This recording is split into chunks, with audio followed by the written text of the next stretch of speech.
Welcome to Telugu education tips YouTube channel. Friends, వాళ్ళ వీడియోలో నేను మీతో డిస్కస్ అవుతున్న టాపిక్ ఏంటంటే ఏపీకి సంబంధించి ఏపీ సెట్ 2025 రిలేటెడ్గా ఇంపార్టెంట్ టాపిక్ అనమాట. అదేంటంటే ఇంటర్ తర్వాత 1 or 2 ఇయర్స్ గ్యాప్ వస్తే ఏమన్నా ప్రాబ్లం అవుతుందా అన్న దాని రిలేటెడ్గా వీడియోలు అయితే మనం మాట్లాడుకుందాం. సో వీడియో అనేది ఇంట్రెస్టింగ్గా యూస్ఫుల్గా ఉంటుంది, పూర్తిగా చూడడానికి అయితే ట్రై చేయండి. ఇక టాపిక్ అయితే స్టార్ట్ చేసే ముందు నా చిన్న రిక్వెస్ట్ ఏంటంటే ఇప్పటివరకు మన తెలుగు ఎడ్యుకేషన్ టిప్స్ యూట్యూబ్ ఛానల్ని మీరు ఎవరైనా సబ్స్క్రైబ్ చేయకుండా చూస్తున్నట్లయితే మీకు యూస్ఫుల్ అయ్యే ఇలాంటి ఎన్నో వీడియోస్ కోసం అయితే సబ్స్క్రైబ్ చేసుకోండి. ఫ్రెండ్స్, ఇక టాపిక్లోకి వచ్చేసినట్టయితే ఆల్రెడీ దీనికి సంబంధించి కొద్దిమందికి ఆన్సర్ అయితే తెలిసే ఉంటుంది, బట్ దీన్ని ఇన్ డీటెయిల్గా మనము అర్థమైతే చేసుకుందాం. ఇక్కడ మెయిన్గా ఈఏపీ సెట్ రిలేటెడ్గా మనకు ఇంటర్ తర్వాత ఏదైతే మనకి ఈఏపీ సెట్ రాస్తారో ఇంటర్ తర్వాత, అలా మనకు ఈఏపీ సెట్ రాయడం మనకు ఒక 1 year 2 years or 3 years late అయితే ఏమన్నా ప్రాబ్లం అవుతుందా అంటే ఖచ్చితంగా ఎలాంటి ప్రాబ్లం కూడా ఉండదు. బట్ కొన్ని సిచ్యువేషన్స్లో మాత్రం కొన్ని బెనిఫిట్స్ అనేవి మీరైతే లాస్ అవుతారు. అది ఎలా అన్నది ఇప్పుడు మనమైతే గమనిద్దాం. సో ఇప్పుడు మనకు ఏదైతే ఇంటర్ తర్వాత ఏపీ సెట్ రాస్తారో ఇలా మీరు 1 or 2 years ఎన్ని ఇయర్స్ అన్నా గ్యాప్ తీసుకోండి, ఫర్దర్ ఎడ్యుకేషన్ మీరు కంటిన్యూ చేయకోకుండా ఎన్ని ఇయర్స్ గ్యాప్ తీసుకున్నా కూడా మీకు ప్రాబ్లం అయితే ఏది కూడా లేదు. ఎందుకంటే మీరు ఒకసారి గమనించండి, లాంగ్ టర్మ్ కోచింగ్ అని చాలామంది అయితే తీసుకుంటూ ఉంటారు.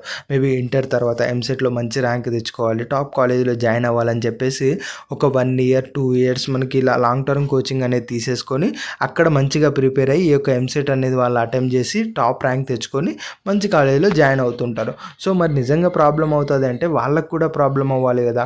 సో దీన్ని బట్టి మనకు అర్థమవుతున్నాయి అంటే 1 year 2 years గ్యాప్ వచ్చినా కూడా ఎటువంటి ప్రాబ్లం అయితే లేదు. అగైన్ మీరు ఏ ఇయర్లో ఉన్న ఈ యొక్క ఏపీ సెట్ రాసుకొని ఫర్దర్గా ఎడ్యుకేషన్ అనేది కంటిన్యూ అయితే చేయొచ్చు.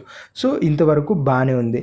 మరి ఇలా ఏదైతే ఇంటర్ తర్వాత ఇంకొక కోర్సు జాయిన్ అయ్యి అగైన్ మీరు ఆ కోర్సు వద్దనుకొని అగైన్ ఈఏపీ సెట్ నుంచి మీరు బీటెక్ చేద్దామనుకుంటే అలాంటి కేసెస్లో ప్రాబ్లం అవుతుందా అంటే ఇక్కడ హయ్యర్ ఎడ్యుకేషన్కి ఆర్ ఫర్దర్గా ఎడ్యుకేషన్కి ప్రాబ్లం అయితే లేదు, కానీ దానికి సంబంధించిన బెనిఫిట్స్ ఏవైతే ఉంటాయో అవి మీరు ఖచ్చితంగా లాస్ అనేది అవుతారు.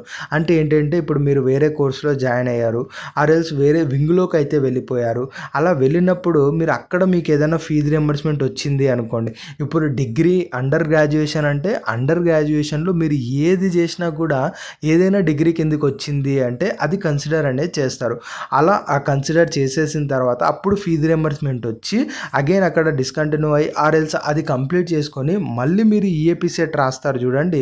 అలా అప్పుడు అగైన్ సెకండ్ టైం మీరు యూజీ పర్సూ చేస్తున్నప్పుడు యూజీ పర్సూయింగ్ చేస్తున్నప్పుడు అప్పుడు మీకు ఫీజు రియంబర్స్మెంట్ అనేది రాదు. ఎందుకంటే ఎర్లియర్గా ఫీజు రియంబర్స్మెంట్ మీకు వచ్చేటట్టుంటే అక్కడ వచ్చేసి ఉంటుంది కాబట్టి అగైన్ మనకు ఈఏపీ సెట్ రాస్తున్నప్పుడు ఫీజు రియంబర్స్మెంట్ అయితే రాదు.